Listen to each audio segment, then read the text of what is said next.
Hello, my darlings. Welcome to your April 13th card of the day. Happy birthday to the April 13 Aries babies out there. We're going to connect and see what message is coming up for everybody that's drawn to this video. We're setting the intention for the next 24 hours from whenever you happen to see this video. Maybe it's not April 13th right now where you are in the world, or you might stumble upon this at some other time. So we're going to see what message here for the next 24 hours from whenever you happen to see this video. And the card that we have coming up here is the Five of Swords. Now, my dears and my darlings, this doesn't surprise me. We are coming up on full moon energy. We're going to be experiencing here shortly a full moon, the early morning of April 15th. So anytime we have a full moons are a time of release. That's why a lot of people like to do any kind of release or, clearing energy around the full moon. Even though you can do it at any time, a full moon is kind of a time that we do it naturally anyway, so a lot of people like to set their intentions and do releases around the full moon. The moon energy is very powerful with our emotions and our feelings. Five of Swords is a card that can come up when there could be some kind of argument or disagreement. Sometimes it can start off from something small and become like a bigger deal or a bigger situation where we end up burning bridges. Okay, now you might say, well, it's not the full moon on the 13th. It's not. However, full moon energy, we will begin to feel it around 3 days before through 3 days after. And so we're in that window of the moon energy, and some of you may be releasing or clearing something in the terms of burning bridges with a person in a situation. It could just be like, oh my gosh, like that was the straw that broke the camel's back kind of situation, sometimes with the Five of Swords. Now, Five of Swords, those of you who watch my videos, some of you have heard me say this card can have a little, like a specific situation that comes up when I see it. You may be dealing with a person who unfortunately knows you very, very, very, very well, and they understand and they know what your triggers and your insecurities are, and they may intentionally push those buttons with you to get you to do what they want you to do. Okay, so like for example, maybe you decide to set a boundary with somebody, but growing up your family always made you feel like you were demanding. Oh, you're so demanding. Oh, you only think about yourself. Oh, you're so dramatic, or like whatever it might be. And so like now as an adult, you're like, oh well gosh, I don't want people to think I'm dramatic, or I don't want people to think I'm demanding.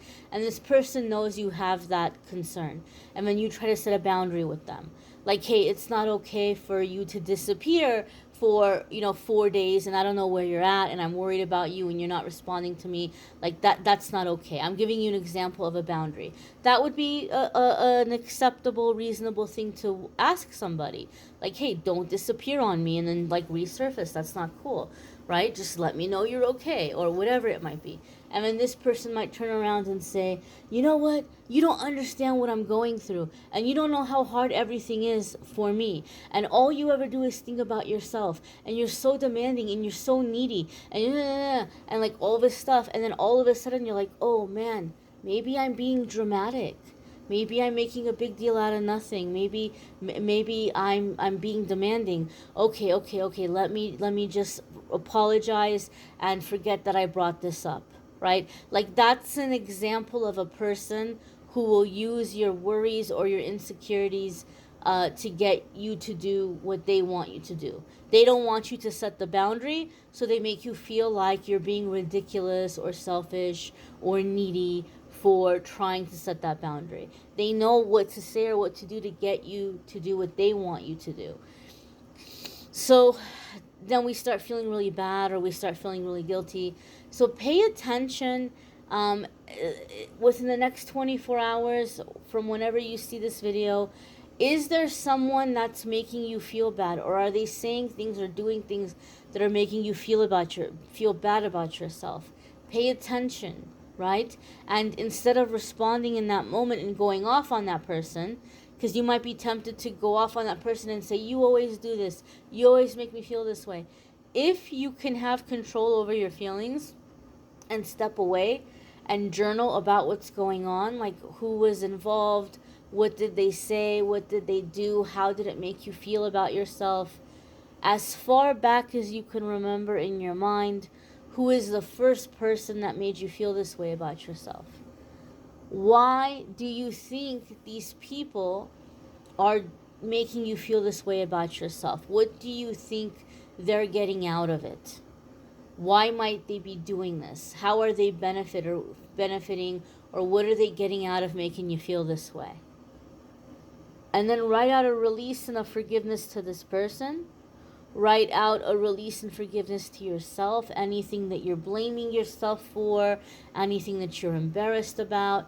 Write out a forgiveness and release to yourself, and then write out how you're choosing to feel about yourself and about the situation from now on moving forward. If you can do that, you're going to deactivate the trigger.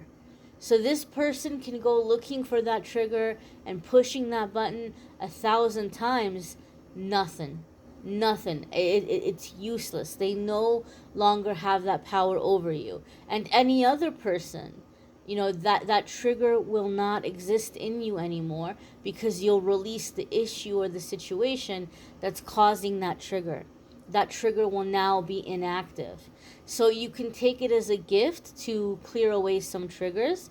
But some of you may be making the decision to burn bridges with certain people at this time.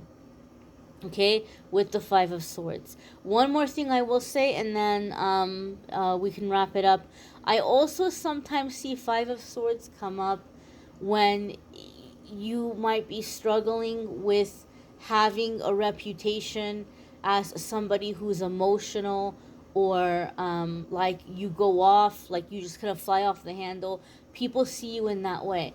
But what I see with the Five of Swords is that really what it is you try really hard to be really cool. You try really hard not to make a big deal out of things. You're like, well, I don't want to seem high maintenance, or I don't want to seem dramatic. So you let a lot of things go, right? And I'll give you an example. Maybe you are constantly in your home running around and taking care of everybody, right? You're taking care of everybody. You're working really hard. It hurts your feelings because you feel like they don't appreciate you. You feel like they don't think about you. And they're constantly doing these things to like brush you off. Like you're trying to talk about your day and they completely change the subject and they're not even listening. Or you ask them not to do something and they keep doing it all the time.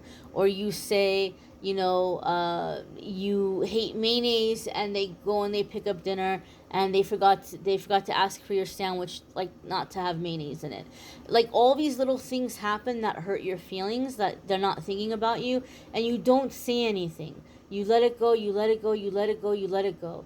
Then all of a sudden someone drinks the last bit of water. You get bottled water in your house. Somebody drinks the last bottle of water, and you have it, and you just go off. You just go off. And they're looking at you like, oh, wow, you're so dramatic. Like, it's just water, right? You can go get more water from the store. It's not that big of a deal. Oh, my goodness, you're so dramatic. You make a big deal out of everything.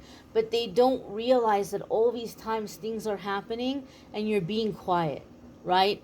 They don't understand 49 times you were quiet, and the 50th time it was too much and you just went off. And it's not even about the water, because yes, you can go get more water.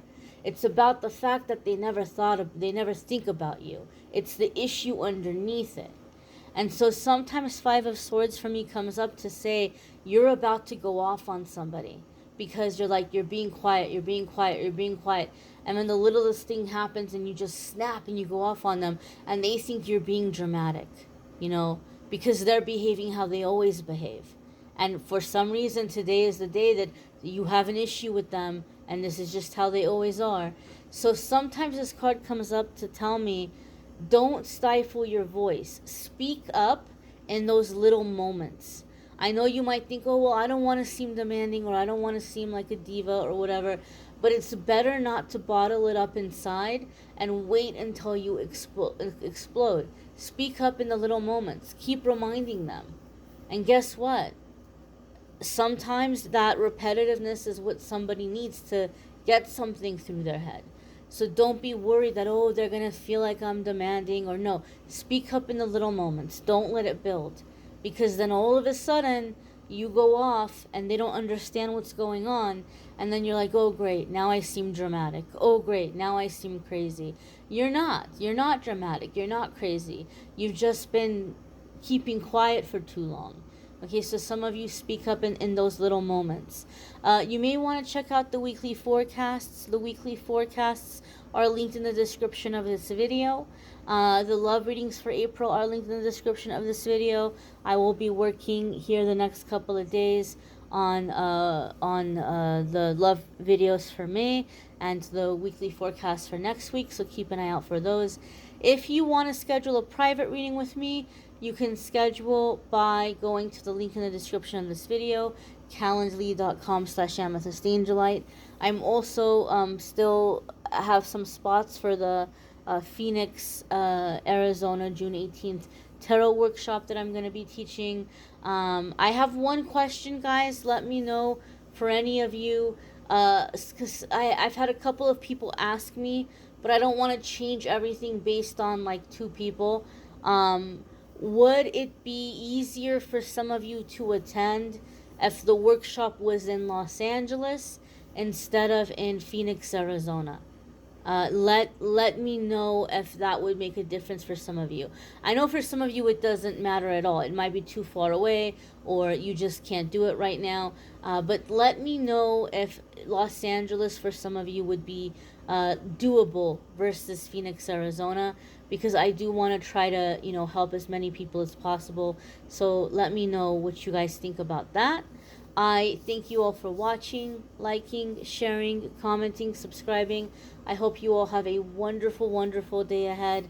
Take care and be well, my dears.